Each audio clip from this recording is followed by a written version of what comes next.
Today we're going to be changing out the passenger headlight on our 2011 Ford Taurus. Open up your hood, and over here in the corner by your washer bottle, you can see right here is a cap. So get your hand in there, it's a rubber cap. Just pry it off like that. All right, and then inside there, you will find your headlight. Stick your hand in and twist it.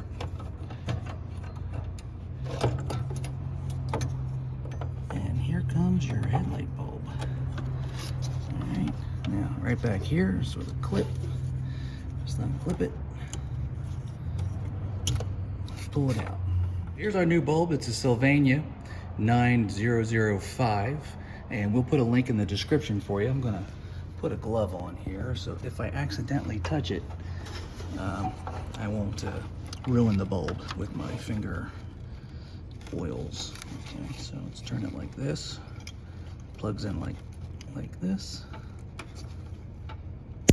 Okay, and slide it back in the hole.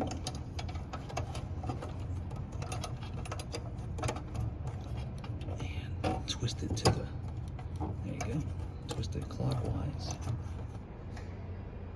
Get our cap, put our cap back on.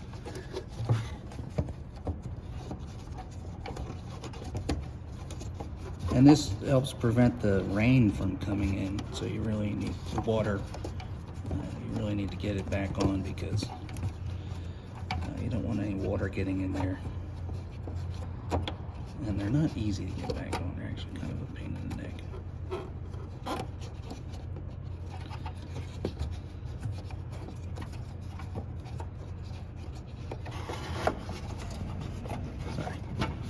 Okay.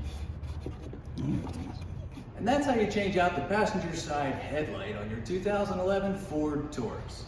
If this video helped you, please click like and subscribe to our channel so we can show you how to make more fixes to your cars. Thanks for watching.